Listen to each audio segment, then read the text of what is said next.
안녕하세요. Hello everyone. Hi family. Welcome to MKJTV. And after this, I'm not going to be looking at the screen anymore because it's a lot easier for me to watch myself right over here. So that's what I'm going to do.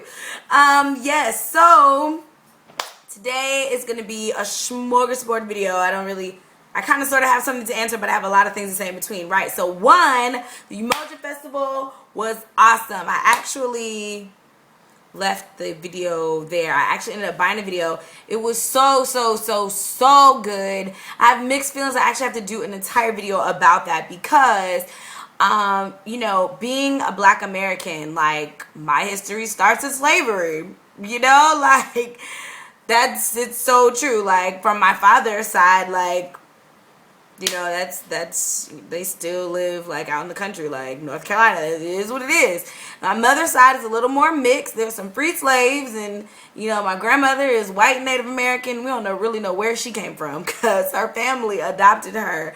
So we don't know. It's a lot mixing going on. But yeah, so just to see that, it's weird because it feels like sweet apple pie, you know, like it's like, oh man, this is home. But then again, it's not really. Because when people say dumb stuff like go back to Africa, like where would you like for me to go? And once I figure out which country, which tribe would you like for me to say, hey, I'm your long distance cousin? Like, it doesn't work like that. So anyway, it was a bittersweet moment. Like, it was great. I felt good. The drums were going. I was like, hey, I all right, I can do that.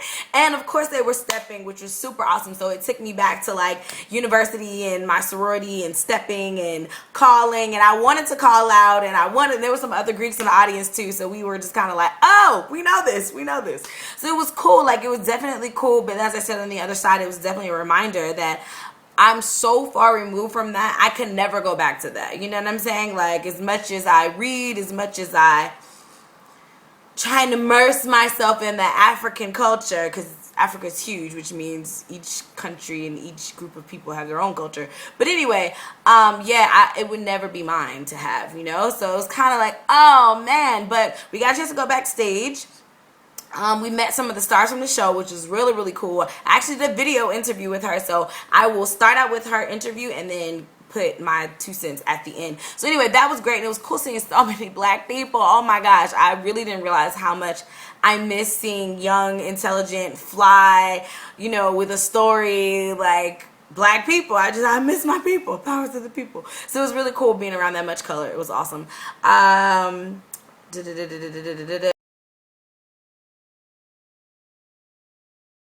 I'm back. Technical difficulties. I apologize. All right. I don't even remember what I was talking about because that was like 30 minutes ago because I had to work it out. But anyway, Game of Thrones is almost finished. It's the finale. I don't know how they're going to tie up all these loose ends in this one video or in this one clip. I have no idea. This one episode. That's the word I wanted. No idea how they're going to do it, but I'm about to figure it out. I'm about to watch it and see what they do with it. Okay, so today's topic. Wait, I talked about Umoja, Game of Thrones, which I'm totally about to watch right now.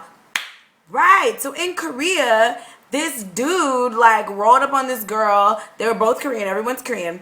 Rolled up on this girl at the club, and she was like, I don't dance with you, whatever. She got pissy-face drunk, as usual. It's really their culture. It's like a heavy drinking culture. And it goes beyond I'm drinking to have fun. It's like I'm drinking, and I'm going to get toe up, just toe up because you toe up. And Oprah tried to explain, like, you don't want to be the only one not toe up or whatever. It's like peer pressure to the extreme. I can't really wrap my head around that. But anyway, so she's getting drunker and drunker and drunker, right? More drunk. Anyway, so the soldier is there, this American, and she apparently was hitting on random foreigners all night, like, oh, you want to go home, whatever. So finally this dude was like, yeah, let's roll out. So they're going on the way to the cab, and her friends are like, no, get out of the cab, he's a foreigner, whatever. So they snatch her out the cab. Unfortunately ironic thing, the guy who she told no to was a convicted felon, and he was a child molester, and so he had gotten out of prison. I don't know what the term for child molestation is in Korea. But anyway, he was convicted of child molestation, and he was out, obviously. When she told him no, apparently he did not take that too well, and he followed her flagged the cab down, got in the cab, and told the cab driver, oh, this is my girlfriend. I'm trying to make sure she's going to get home safe. Clearly, it's not. We would not stop the car at all. But, I mean, again, cultural difference. Dude stops the car, gets in the car, goes to his place, rapes her, kills her, jumps on her, stomps her chest, and caves her chest in, and jumps and caves her feet, or her teeth out of her head, like, and then dumped her naked body in the lake. And a fisherman found her the next day. Like, sir, what? Because she didn't dance with you? So, okay, he is a whole other case. That's a whole other conversation. But ladies, regardless of whether you live in Korea, which is supposed to be one of the safest places in the world, whatever, you're a woman. You have to take care of you. You need to watch your surroundings. Take the buddy system. Travel with your homegirls. And I'm talking to myself because I'm always out and about by myself at night because I have things to do and there's not always like people around me. But I'm definitely going to do better about at least paying attention. I mean, I always kind of pay attention, but I really am like on high alert right now. Like, what? Like, just, I can't even believe this happened like last week. So, yeah, it was crazy because at first they were like, oh, the soldiers must have did it.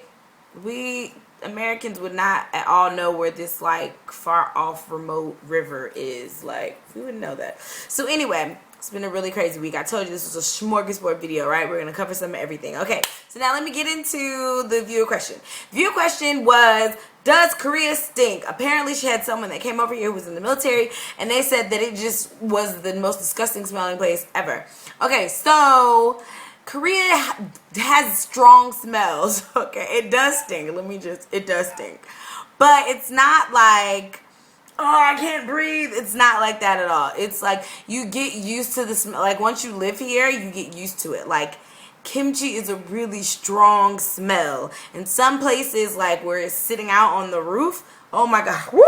It's a strong smell. Kimchi, garlic is really strong here. I don't know why, but it's really, really strong. So kimchi, garlic, let me see what else. Kimchi, garlic. There's another one I want. Sewer really does stink. They don't have the same sewage system we do, so it kind of doesn't smell too great. Kimchi, sewer. Just smell. Old people, I don't know, like just smells. Like it does smell. Oh, dried squid. Oh my God. Woo! Dried squid will make you cry. Like it is the worst possible smell ever in life. Like just and they popping it everywhere. Like in a train where there's no ventilation, there's no windows, there's no nothing, they pop in dried kimchi or dried squid. Like, dude, you know that stinks. You know there are no windows. Why I got to smell your stink? Really? Yeah, it's crazy. So there are, I will say this, Korea doesn't stink like the country stinks. Korea has strong smells. Just like, you know, in the South, when you go near some fields, you can smell the manure. Like, it's a strong smell. Or driving in between states usually is where they have like different factories for like pork or whatever. And there's one factory that does it's not a paper mill, or maybe it is the paper mill. Maybe it's the paper mill where they're like burning the wood. Ugh, it really, really stinks when you're driving through. In Raleigh, there's a dog food. I don't know if it's still there, but there used to be a dog food factory, and you could smell it from miles away. But that smelled like chicken, so it wasn't that bad. But you knew that, oh, we're near the dog food place. So I don't think Korea. No, I know, I live here. Korea as a country does not stink like just every day it stinks.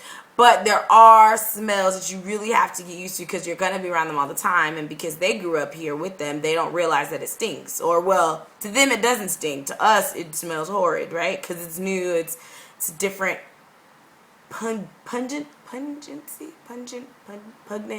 I don't remember. Anyway, the word for stink. It's a different smell. It's very strong. So hopefully that answers your question. And yes, in the summertime, the sewage is on a million, but not everywhere, just certain places. And trash day is like the worst because the trash juice gets in the street, and it is the kimchi and food, and it's in the oh, it does stink, but it's livable. Obviously, I've been here for 4 years, so it's not like you can't stand it, right? So I hope that answered your question. That was actually a really good question. Does Korea stink? Because I can understand if somebody came for a temporary amount of time, I could totally understand how they would think Korea stinks, but it doesn't stink everywhere and it doesn't stink all the time. So I hope that answered your question. Okay, I'll make the emoji festival video later because I'm like amped about Game of Thrones right now. So hope you guys are having a fabulous day, and I will talk to you soon. Got some awesome vids and interviews coming up, and yeah, deuces. Annyeong. You've been watching MKJ TV.